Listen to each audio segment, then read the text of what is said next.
Bonjour à tous et bienvenue dans Jusqu'à nouvel ordre pour explorer notre rapport au monde. Dans ce podcast, mes invités ouvrent le champ des possibles en nous aidant à comprendre les mécanismes de l'ordre établi et ainsi à clarifier les enjeux de place, de rôle et de pouvoir dans nos différentes sphères de vie. Pourquoi se laisse-t-on assigner à une place ? Que nous enseigne l'histoire à ce sujet ? Par quel stade sont passés ceux qui ont questionné un ordre établi qui les ralentissait ?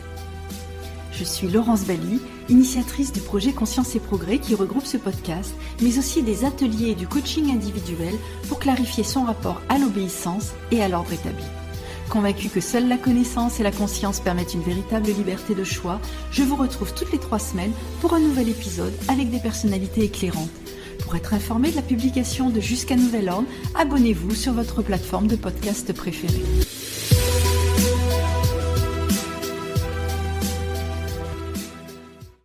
Nous avons beaucoup de mal à interroger le modèle traditionnel de l'entreprise, tant nos représentations restent figées sur des canons auxquels nous avons appris à nous conformer et qui ont fini par devenir pour nous des évidences. Le capitalisme comme un absolu, la nécessaire concentration des pouvoirs, des écarts de salaire astronomiques et bien d'autres encore.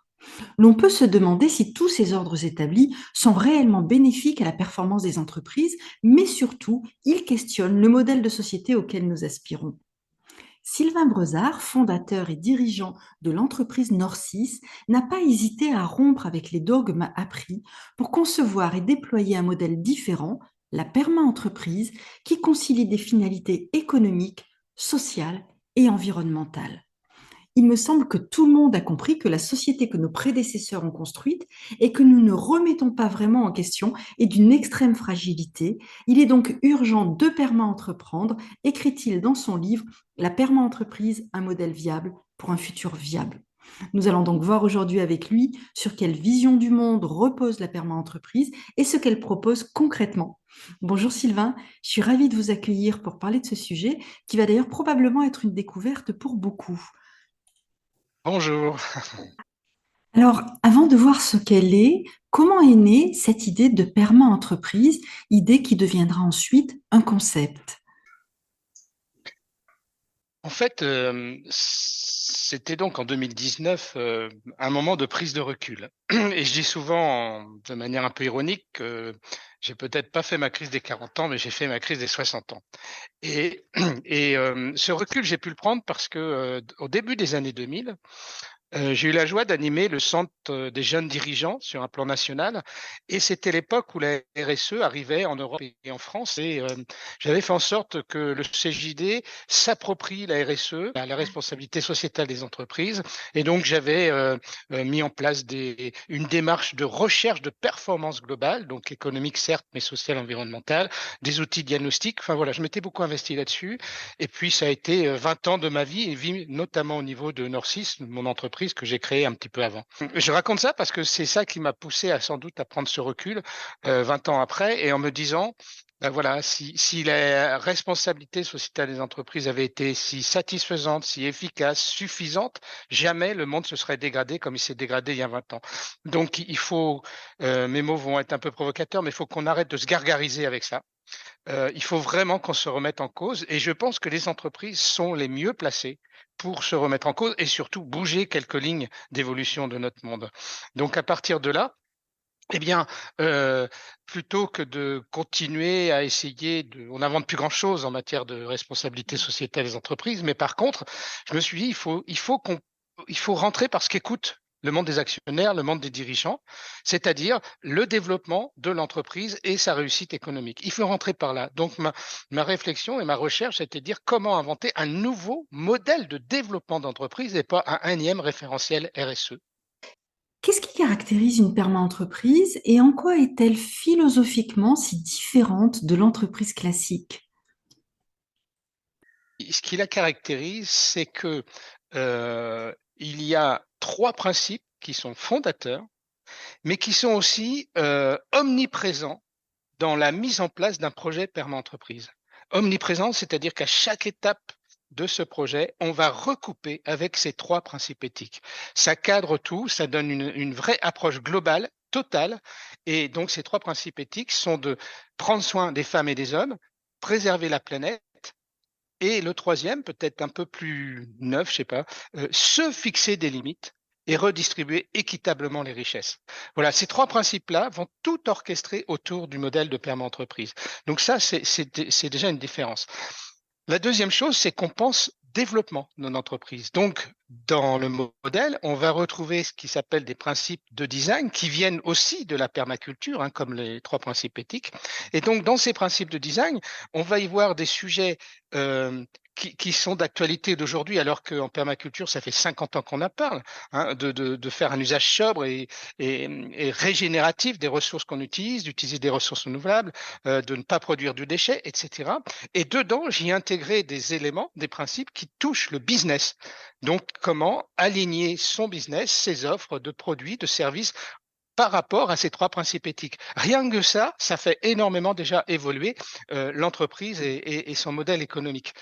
Voilà quelques regards. Et puis, ce qui fait aussi la caractéristique d'un projet perma-entreprise, c'est que au-delà de ça, au-delà de concepts de régénération de ressources, d'agencement de parties prenantes qui viennent aussi de la permaculture, c'est que j'y ai intégré des objectifs d'impact. Parce que ce que je vous dis là, ça peut permettre de construire un beau projet d'entreprise, j'espère, donner un peu de rêve finalement aux collaborateurs, mais c'est pas ça qui bouge les lignes, même si on est nombreux. Ce qui bouge les lignes, ce sont ces objectifs d'impact qui sont intégrés, qui touchent à nouveau les trois principes éthiques dont j'ai parlé, et je pourrais revenir sur ces objectifs d'impact.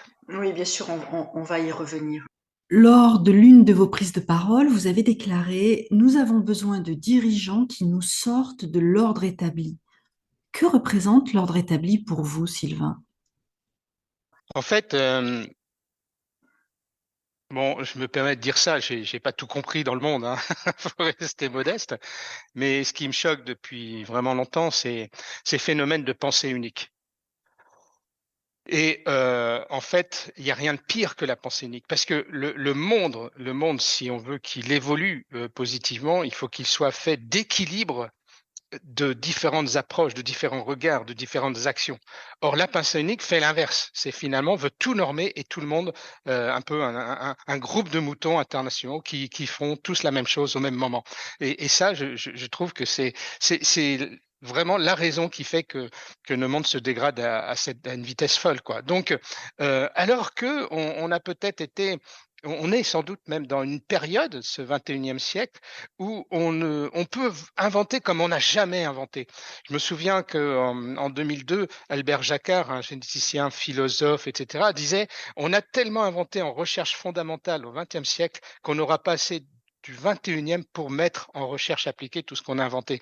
Voilà, donc on est dans un moment incroyable et finalement, on n'en profite pas vraiment parce que je trouve on pourrait aller beaucoup plus loin, encore une fois, dans dans le fait d'innover, de sortir de ces normes, de ces principes établis au regard des trois principes éthiques. Je dis bien au regard des trois principes éthiques et principes indissociables. Il ne s'agit pas de dire: ah tiens, je vais inventer des choses pour mieux préserver la planète et puis à côté laisser les salariés sur le flanc. Enfin, vous m'avez compris. Bien sûr, oui. Vous décrivez dans votre livre le cadre de pensée qui guide la perma-entreprise et je voudrais qu'on s'attarde sur le rapport au changement des perma-entrepreneurs.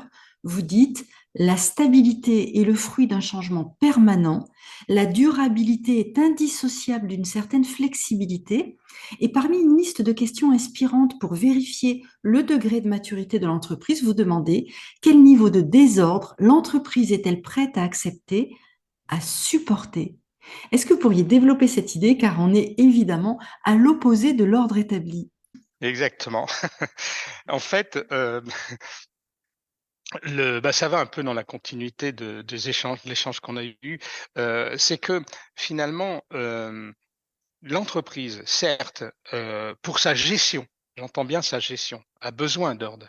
Mais l'entreprise, pour son développement, et qui plus est son développement au regard de ces trois principes éthiques, a besoin de désordre, c'est-à-dire a besoin de créer, d'inventer. Je faisais un petit peu l'analogie en disant que les dirigeants, enfin, c'était lors d'une remise de reconnaissance du modèle entreprise. Je disais, voilà, les dirigeants sont trop artisans. Parce qu'un artisan, il sait quand il conçoit et fabrique, il sait le résultat qu'il va avoir. hein. Un charpentier, il sait la charpente ou il sait les cadres de fenêtres qu'il va faire. Alors qu'un artiste, lui, c'est l'inverse. Il ne sait pas. Il va créer quelque chose d'inattendu. Et plus l'artiste est grand, plus justement il va sortir de ces normes et être dans l'inattendu. Je pense que les chefs d'entreprise, chefs femmes et hommes, hein, devraient être un peu moins artisans et un peu plus artistes pour justement avoir l'audace de finalement prendre des initiatives qui vont créer un peu d'inconnu par rapport au développement de l'entreprise et à ses résultats. Et c'est cette posture-là qui peut faire qu'on se remettra suffisamment en question. Quand je dis suffisamment, c'est parce que je crois que les initiatives qui sont prises depuis le début du XXIe siècle ne sont pas suffisantes au regard des enjeux économiques, sociaux et environnementaux. Donc, il faut cette audace-là. Et Donc, souvent, c'est ce qui fait peur. et c'est exactement ce qui fait peur. Alors que finalement, moi je trouve ça beaucoup plus palpitant, passionnant, parce que bah oui, on apprend beaucoup plus en ayant de l'audace, en prenant de nouvelles initiatives, en ne faisant pas comme les autres, on s'enrichit beaucoup plus. Et ça, à un moment donné, c'est une force, et c'est une force pour la performance de l'entreprise. Et je crois que mon parcours avec Norcis démontre ça. C'est ça qui m'a aussi amené à parler de ce perma-dirigeant, c'est-à-dire finalement le dirigeant quelle est la posture qu'il doit avoir, quelles sont les questions fondamentales qu'il doit se poser pour pouvoir embarquer au mieux son entreprise vers le modèle PERMA. Alors, on va aller regarder quelques-uns des ordres établis que la perma-entreprise non seulement questionne, mais aussi dont elle démontre qu'ils n'ont rien de si naturel et bénéfique.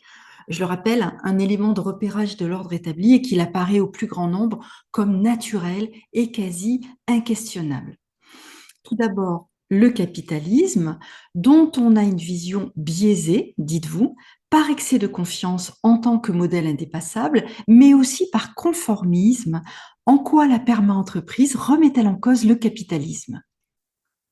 En fait, elle le remet en cause parce que, encore une fois, le modèle père d'entreprise pousse, quel que soit le sujet que l'on va traiter, je donnerai des exemples de mon entreprise, hein, pousse à se dire ce sujet-là, comment que je vais le décliner au regard de ces trois principes incontournables. Vous voyez, quand en 2015, on a choisi de passer en télétravail. Bon, personne n'y était en France. On était très en retard par rapport à d'autres pays.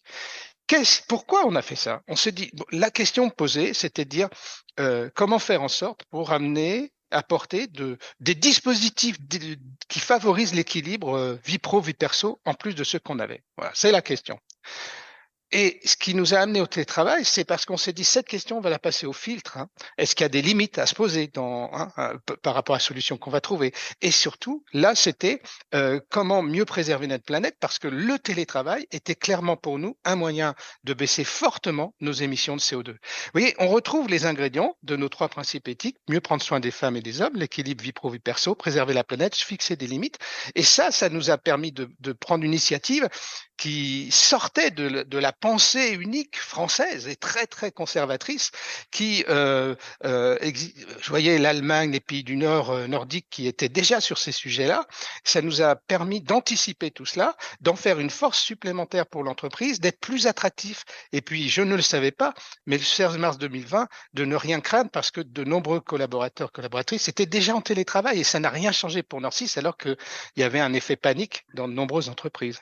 Voilà un exemple. Oui, et du coup, en quoi cet exemple questionne finalement le capitalisme? Ah oui, en quoi il le questionne? C'est-à-dire que ce que je reproche au capitalisme, c'est que finalement, il soit focalisé, je vais être un peu provocateur là aussi, uniquement sur le profit pour rémunérer les actionnaires et finalement de nombreux dirigeants qui sont, comment dirais-je, motivés par le fait d'obtenir des actions. Voilà, c'est quasiment l'unique finalité. Et c'est ce qui fait que le capitalisme pioche dans les ressources de notre planète sans état d'âme, ou les dégrade. Je voyais là un article dans Le Monde sur les eaux polluées en France, c'est terrible. C'est ça qui fait que finalement, voilà, les salariés des entreprises, dans certains cas, sont sous forme des presses citrons, dans d'autres cas, sont finalement dans des dispositions mentales pas fantastiques, d'où tous ces nouveaux mots qu'on a vu apparaître, comme le burn-out, etc. Voilà, le capitalisme, finalement, qu'on l'a vécu depuis un certain temps, ne fait que piocher dans les ressources sans état d'âme. Voilà. Encore une fois, je suis un peu provocateur. Donc, moi, ce que je souhaite, c'est qu'on continue de faire en sorte que l'entreprise crée de la richesse, parce qu'il y a qu'elle qui le fait, qu'on continue de faire en sorte que l'entreprise cherche, parce que là aussi, c'est elle qui peut innover, cherche des solutions aux problèmes qui nous entourent, et pas simplement cherche simplement à innover pour vendre davantage. Le se fixer des limites est bien là. Hein. On ne vend pas tout et n'importe quoi. Donc, je pousse pour que ce capitalisme soit revu au gré de ces trois principes éthiques.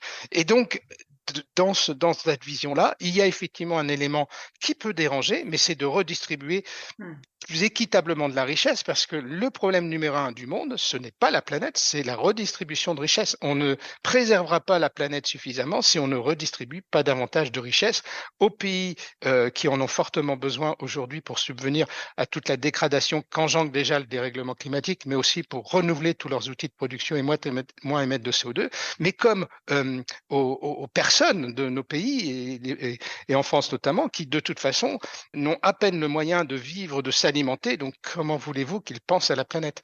Donc voilà, c'est ma vision du capitalisme est passée au filtre de ces trois principes éthiques, et donc sort de cette pensée unique mondiale. Je comprends mieux, oui, merci. Deuxième ordre établi que vous dénoncez, le management descendant, top-down, et la centralisation des pouvoirs. Alors, il y a plusieurs regards sur ce sujet-là. Il y en a un qui consiste à, et je dis démontrer parce que tout ce que j'évoque, je le pratique dans mon entreprise, mais que vous savez, il y a quelque chose là aussi qu'on lit partout depuis quelque temps. Il faut donner plus de sens à la vie professionnelle des gens. Voilà. Il faut donner. Déjà, on donne pas. On peut créer un contexte pour chacun y trouve quelque chose et si possible du sens.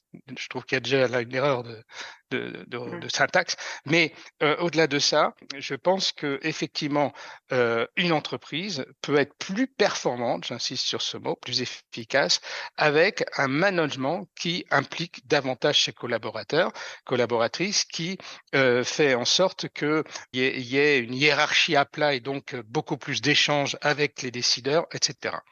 Mais au-delà de ça, je pense qu'il y a un effet aujourd'hui qui est né il n'y a pas si longtemps que ça, quelques années, en tout cas dans nos pays dits démocratiques. Il y a une volonté d'un certain nombre de jeunes justement de se sentir davantage dans un esprit démocratique. Et ça se retrouve dans les associations fortement, et c'est l'intérêt que j'ai vu de m'impliquer beaucoup dans différentes associations. C'est que je sens ça parce que c'est peut-être plus facile à exprimer, mais je pense que donc on revient sur la notion d'anticipation. Hein. Je pense que faire évoluer son management pour qu'il y ait davantage de démocratie dans l'entreprise, c'est sans doute anticiper une tendance sociale et humaine qui émerge de plus en plus fortement, en tout cas c'est ma vision, et qui peut permettre à nouveau de rendre plus efficace l'entreprise. Quand vous proposez aux collaborateurs de débattre, voilà, ça c'était en 2020, je le cite parce que l'exemple est un peu particulier. Et si on prenait beaucoup moins l'avion, donc la résolution c'était de ne pas le prendre si on pouvait se déplacer en moins de 6 heures autrement. Vous voyez, moins de 6 heures. Débat dans l'entreprise, avec tous les regards, etc., et vote. Bien, si ce vote passe, vous avez déjà gagné un temps fou dans la conduite du changement, puisqu'il y a eu ces débats et ce vote positif. Et puis, au-delà de la conduite du changement, certains vont se dire, ouais, je trouve pas du sens, mais je trouve que finalement, l'entreprise est bien alignée avec ce que je voudrais que soit le monde. Et je vais un peu plus loin, c'est-à-dire cette notion de démocratie en entreprise, je reprends mon exemple de vote, c'est que nous, ce qu'on a fait, c'est que il s'agit pas de dire 50%, 51% de oui, c'est bon. Non, il s'agit de se dire en fonction du sujet et de la difficulté de conduite du changement, peut-être qu'on va se dire ce vote-là, on y va si on a 75% de oui des salariés. C'est Et pas 50. Ouais. Alors, il y a les salariés et il y a tout le management. Hein, il y a des sujets qui touchent particulièrement le management, la remise en cause du management. Il faut qu'il y ait au moins 75% et pas simplement Kant. J'appelle ça la démocratie éclairée. Eh bien, vous voyez tout ça. Voilà, ça crée un véritable mouvement et puis finalement, ça facilite une culture du changement qui est absolument nécessaire, justement, si on veut sortir des normes. Voilà ce que j'essaie d'exprimer à travers cette vision du management et de la gouvernance finalement. Alors, troisième exemple, la valeur travail, qui positionne le travail comme une finalité et non comme un moyen. Alors, effectivement, hein, les deux ne disent pas la même chose de notre place et de notre rôle dans la société. Si le travail est une finalité, alors il est central dans nos vies, ce qui favorise des principes tels que le travail doit passer avant la vie privée. S'il est un moyen, cela relativise évidemment sa portée en tant que devoir et l'on comprend qu'on peut être beaucoup plus libre de choisir sa place. Donc voilà un sujet qui touche particulièrement un principe éthique qui s'appelle mieux prendre soin des femmes et des hommes et qui va toucher un autre qui va être de dire est-ce qu'il n'y a pas des limites à se fixer dans le regard sur le travail qu'on peut avoir, etc. Comment ça se passe à Norcis? En fait, cette réflexion-là est née très tôt. Je venais de créer mon entreprise en 94 et en 97-18, je sais plus bien, la loi des 35 heures.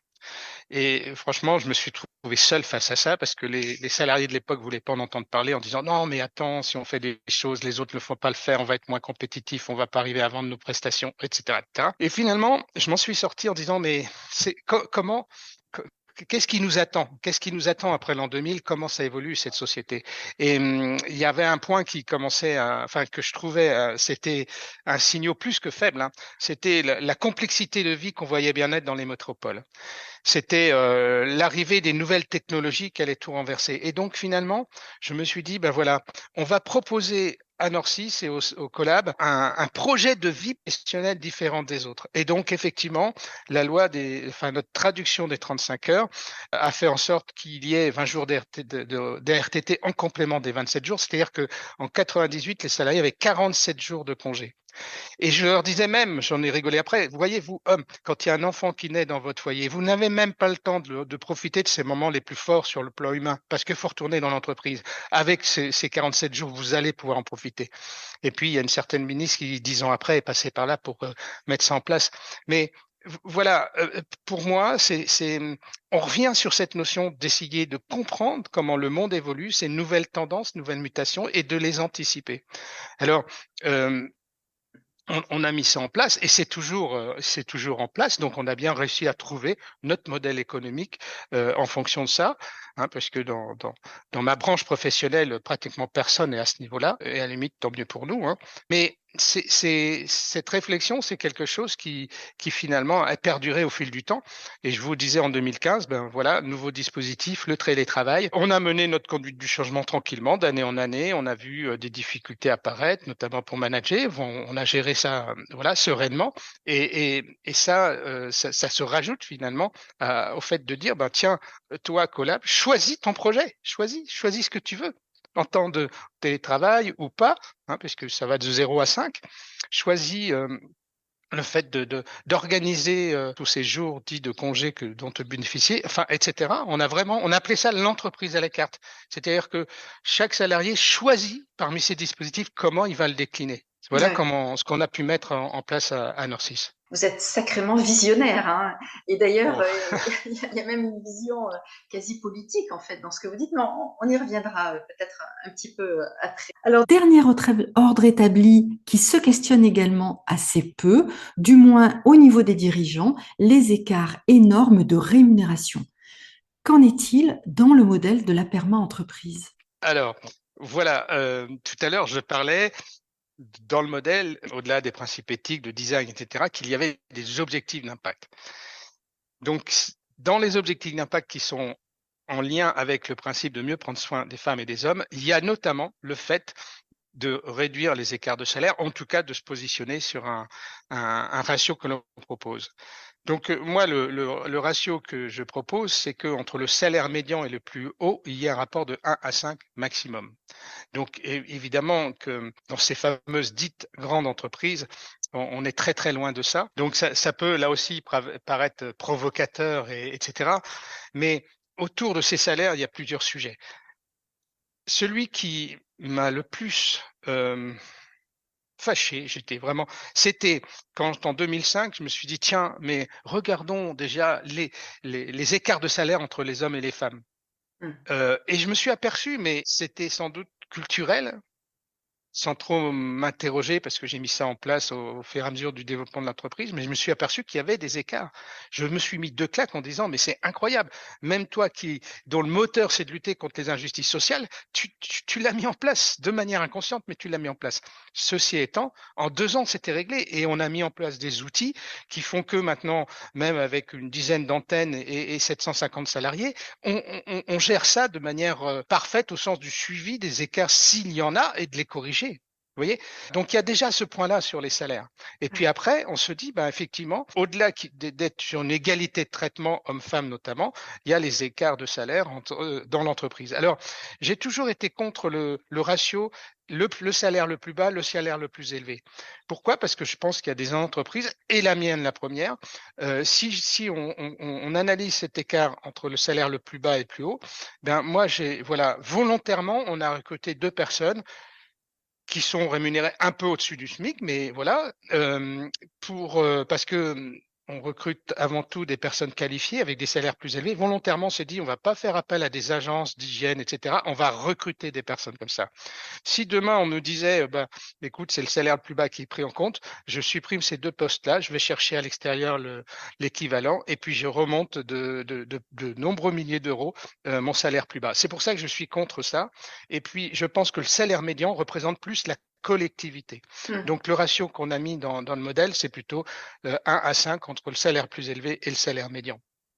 Mais dans ces ratios ou ces objectifs d'impact sur le plan humain, ben, on retrouve évidemment tout ce qui est lié à la progression professionnelle des personnes et donc à leur employabilité. On retrouve des objectifs sur le télétravail parce que je pense que pour les entreprises qui peuvent le mettre en place, c'est comme un sacré moyen de réduire ces émissions de CO2. C'est pour ça qu'on l'a mis dans nos objectifs d'impact du modèle. Enfin voilà, il y a de nombreux sujets et je voulais finir là-dessus. C'est que ces objectifs d'impact, nous, on donne un objectif, un horizon vers lequel aller, mais on n'est pas dogmatique ou discriminant, c'est-à-dire dire tu dois y être, tu y es, t'es gentil, tu y es pas, t'es méchant.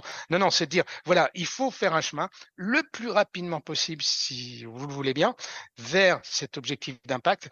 Mais déjà de se poser la question, c'est un premier pas. Ouais, c'est toujours le premier pas. Se poser la question, c'est toujours le Oui, premier pas. c'est cela, exactement. Et c'est ça qui pose justement difficulté souvent dans l'ordre établi, c'est qu'il ne se questionne pas. C'est pas l'ordre en soi, c'est le fait que bien souvent on n'ose pas le questionner, alors que c'est toujours évidemment le premier pas. Oui, puis vous savez, dans le monde des dirigeants, dans les réseaux, j'en ai fait partie du centre des jeunes dirigeants, par exemple, on se voit beaucoup. Pourquoi? Pour rendre notre isolement et finalement dire, tiens, mais au fait, je suis face à ce problème, comment tu fais? Et c'est le meilleur moyen de diffuser une pensée unique. Ah, tu fais ça, bah, je vais, tiens. Et puis après, on va me voir, ah, tiens, tu as eu ce problème-là, tu l'as fait. Eh ben, vous voyez, c'est l'effet boule de neige pour Bien faire sûr. tous de la même manière les choses.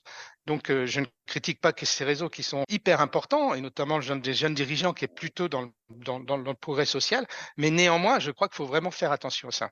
On pourrait comme ça citer tout un tas d'autres ordres établis qui gouvernent le monde du travail.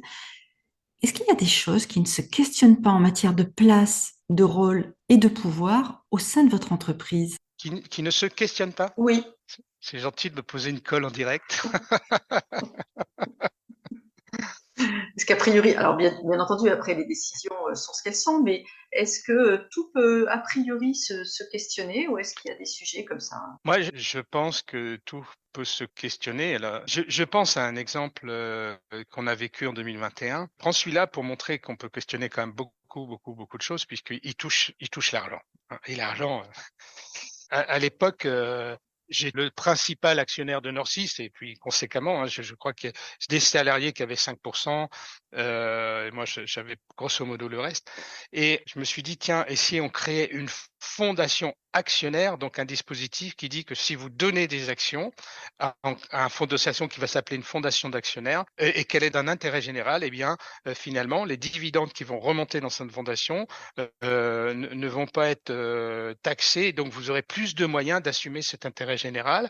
Et puis c'est un moyen aussi de me dire, tiens, si demain je suis plus à Norcis, je suis président de cette fondation actionnaire, étant actionnaire, je peux mettre en place une charte d'engagement pour que à Norcis, les points clés fondamentaux puissent continuer de perdurer. Voilà, je vais très vite.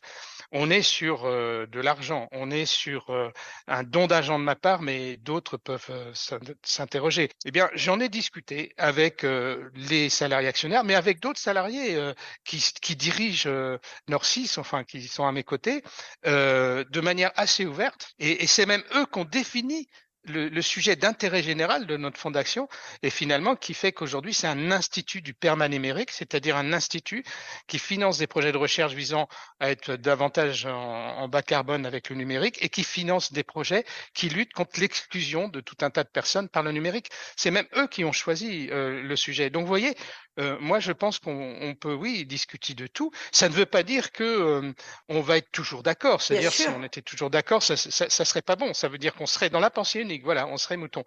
Mais c'est justement par le débat que on s'enrichit, on affine nos positions, et puis on trouve souvent la bonne posture. Ouais, par le croisement des regards. Ouais. J'imagine que vous êtes très sollicité pour présenter votre modèle auprès des dirigeants. Comment ces propositions sont-elles accueillies en général, au sein du MEDEF par exemple, et quelle est l'ampleur du mouvement à l'heure où on se parle? Je crois que ce modèle et le fait que, je dis on parce que je suis pas seul, choisissent de, voilà, de dépasser le cadre Nord6 et finalement de le mettre à disposition d'autres entreprises, est arrivé au bon moment. Je me souviens encore l'éditeur Erol qui dit: «Beh, écoutez, la permaculture, on n'en a jamais autant parlé, on sent qu'il y a plein de choses qui bougent. Le modèle perma-entreprise s'appuyant sur la permaculture, c'est sans doute un moment intéressant pour publier ce livre». Pourquoi j'ai publié ce livre? Parce que justement, l'idée, c'était, au-delà d'expliquer le raisonnement et puis le concept, c'était de donner une méthode, et ça a fait, ça a vraiment rendu attractif le modèle. C'est dire: «Moi, je vous donne la méthode, vous déroulez la méthode, vous avez votre projet perma-entreprise». Donc ça a engendré effectivement un certain nombre de sollicitations pour des conférences. Le mot qui revient quasi systématiquement, c'est inspirant. Et moi, je dis gentiment avec sourire, oui, mais le monde ne peut pas se contenter de c'est inspirant. Il faut dire, bah, je vais agir. Hein. Donc voilà, entre c'est inspirant et j'agis et je mets en place le modèle, il y a un écart, il y a un grand écart qui est pas forcément facile à prendre. Et pourtant, le modèle, on l'a démontré par les premières expérimentations, peut s'appliquer, mais à des entreprises qui sont moins de 10 salariés, comme au moins celle Nord6 de 750 et sans doute plus. Donc, il y a quand même un grand nombre d'entreprises qui peuvent être concernées. Les réseaux qui ont réagi le plus positivement, ben, c'est le fameux centre des jeunes dirigeants d'entreprise, hein, dont l'objet de l'association est de mettre en place une économie au service de l'homme. Donc, vous voyez, on est aligné sur le projet Perma Entreprise, d'autres réseaux comme le réseau Association Programme Management, etc. Vous me parliez du MEDEF, je vais être assez transparent. Ça dépend des territoires. Voilà. En tout cas, le MEDEF, sur un plan global, n'a pas forcément été très en réaction, peut-être parce que justement je dérange, hein.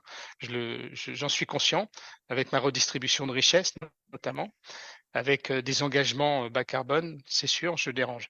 Mais voilà, je veux pas être caricatural. Il y a des MEDEF territoriaux qui ont plutôt réagi positivement, qui m'ont donné les moyens de l'expliquer, qui, pour certains, ont une volonté de passer à l'action. Donc, voilà l'état des lieux. Ce qui est certain, c'est que ça a permis de créer un petit mouvement, encore une fois, restons modestes, qui nous a amené à faire deux choses. La première, on nous a dit, vous savez, même s'il y a la méthode dans le livre, moi, j'aimerais bien muscler davantage pour pouvoir le mettre en œuvre, ou proposer à une personne de mon entreprise de se muscler davantage. Donc, on a créé l'école de la perma-entreprise qui propose un premier module finalement pour dire, tiens, comment je vais me muscler pour embarquer un collectif, celui de mon entreprise, et puis pour une première appropriation de la méthode. Voilà, ça on l'a fait. Et puis ensuite, on a créé ce qu'on a appelé le collectif de la perma-entreprise avec finalement qui réunit toutes les personnes qui sont en interaction avec le modèle. Donc, ceux qui suivent notre école qu'on appelle les perma-leaders, les entreprises qui ont le modèle maintenant qu'on appelle les perma-entreprises.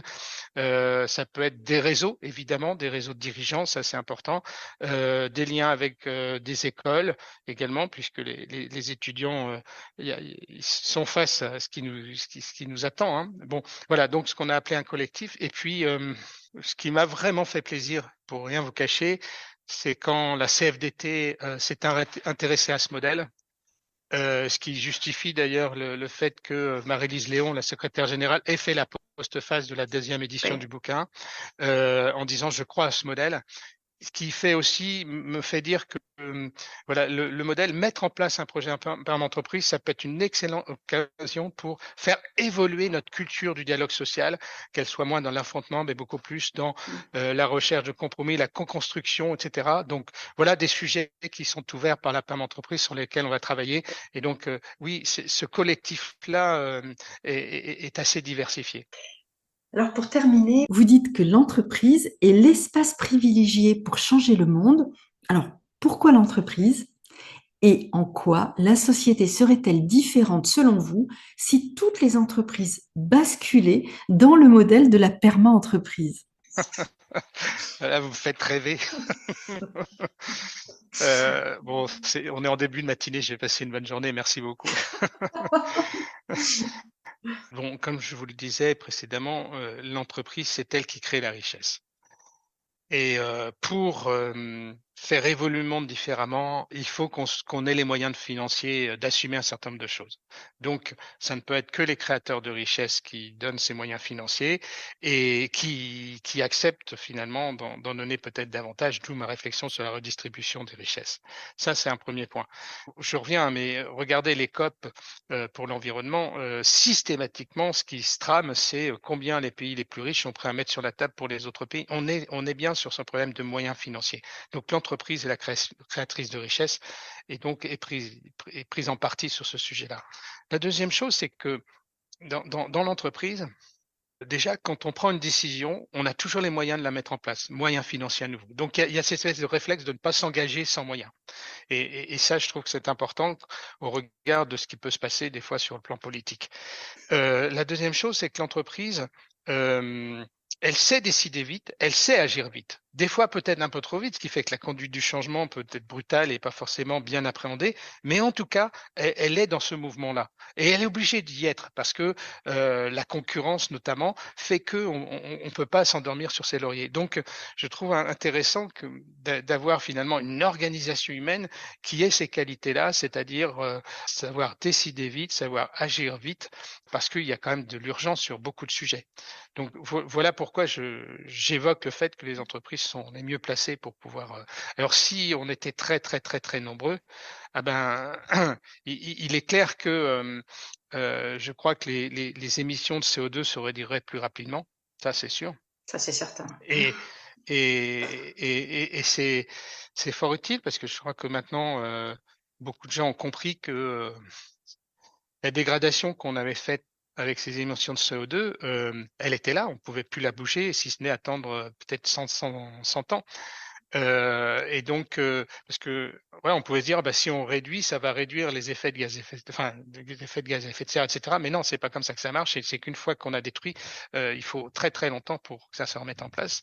Donc voilà, je pense que ça commence à être intégré dans les têtes. Donc oui, on pourrait sans doute, parce que maintenant on parle de 4 degrés, de plus 4 degrés d'ici 2100. Vous voyez, tout ça c'est en train d'augmenter. Donc oui, si on était très très nombreux, on bougerait vraiment les lignes sur ce sujet-là et sur le sujet de la biodiversité, puisque elle continue de se dégrader à une vitesse folle. Là, je voyais encore hier un article sur la suppression des insectes qui est encore plus importante qu'on l'imaginait. Donc maintenant, on se dit ah oui, mais comment on va polliniser les fleurs? Ben, on va essayer de trouver des moyens artificiels. Enfin, on est vraiment en train de tout détruire et ça se paiera de toute façon. Donc voilà. Mais sur le plan humain, tout autant, hein, puisque Moi, j'évoque ça souvent. Je dis, tiens, si j'étais né au milieu d'Afrique, dans un milieu très très pauvre, qu'est-ce que j'aurais fait? Qu'est-ce que je serais devenu?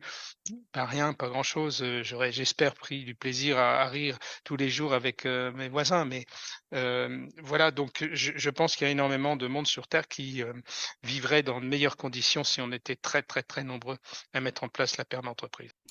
Merci Sylvain Brezard pour cette plongée dans un modèle économique et social qui n'a pas peur de remettre en question le modèle dominant. Ce que je retiens surtout de la perma-entreprise, c'est l'affirmation d'une vision du monde fondée sur le respect du vivant, prendre soin des humains et de la planète, et sur plus de justice sociale, redistribuer équitablement les richesses. Je rappelle le titre de votre ouvrage, La perma-entreprise, un modèle viable pour un futur viable inspiré de la permaculture. Un grand merci. Découvrez mes invités en avant-première sur Instagram à l'adresse Laurence Bali et sur Facebook à l'adresse Jusqu'à Nouvel Ordre. Si vous aimez ce podcast, favorisez sa diffusion en lui donnant 5 étoiles sur votre plateforme d'écoute préférée et surtout abonnez-vous pour suivre tous les épisodes gratuitement.